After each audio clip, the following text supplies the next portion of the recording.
Are you ready to unlock the secrets of effective communication through body language? This video will guide you on mastering gestures and posture to enhance your message. Let's dive into the art of nonverbal communication. Gestures and posture are powerful nonverbal tools. They can reinforce your message, show confidence, and help your audience better understand and trust you. Nonverbal cues influence how your message is received. Gestures and posture show confidence and openness. They help clarify and emphasize your words. There are different types of gestures.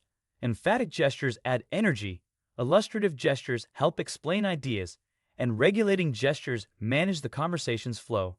Emphatic gestures add energy to your words. Illustrative gestures show size, shape, or direction.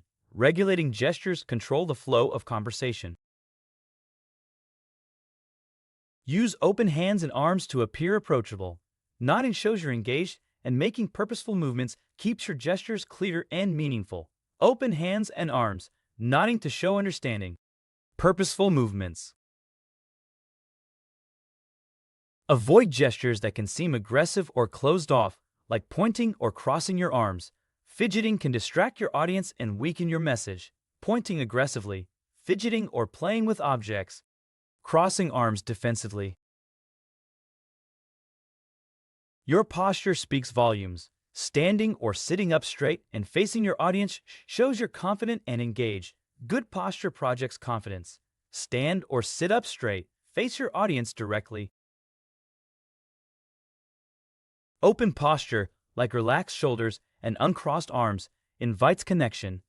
Closed posture can make you seem unapproachable or uninterested. Open posture, relaxed shoulders, uncrossed arms, closed posture. Hunched, crossed arms, turned away. Open posture invites connection. Mirroring your listener's gestures can build rapport and trust, but subtle, obvious imitation can feel unnatural. Subtly mirror your listener's gestures. Builds trust and understanding. Avoid obvious imitation. Gestures and posture can mean different things in different cultures. Always observe and adapt to avoid misunderstandings. Meanings vary across cultures. Some gestures may be defensive. Observe and adapt as needed. Gestures in meetings. In virtual meetings, keep your gestures within the camera frame, sit upright, and use expressive hands and facial expressions to stay engaging. Keep gestures visible on camera, sit upright and centered. Smile and use expressive hands. Practice your gestures in front of a mirror or record yourself to see how you appear. Feedback from others can help you improve. Practice in front of a mirror, record yourself, and review. Ask for feedback.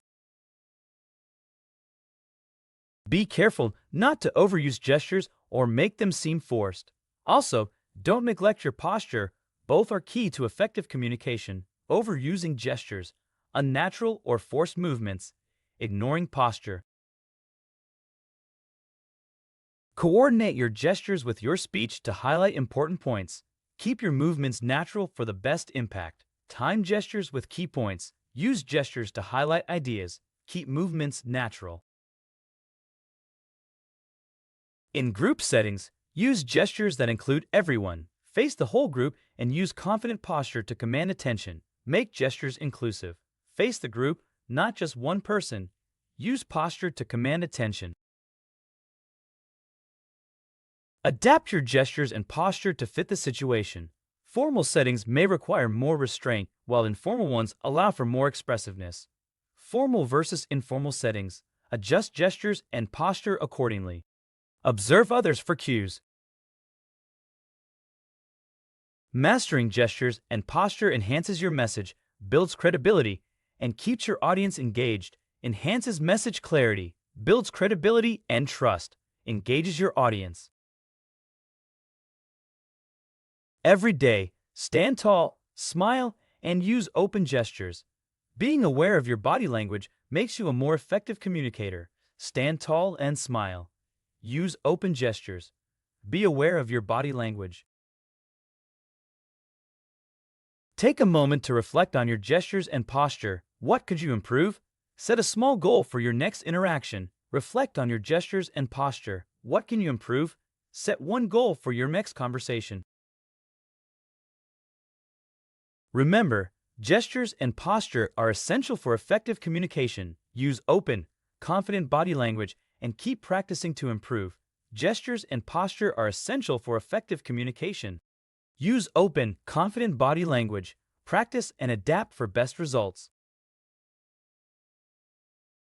Start practicing your gestures and posture in daily conversations. Watch skilled communicators and ask for feedback to keep improving. Practice gestures in daily conversations. Observe effective communicators. Ask for feedback from peers. Congratulations! You've completed Lecture 11 and are on your way to mastering nonverbal communication. Let's continue to the next topic.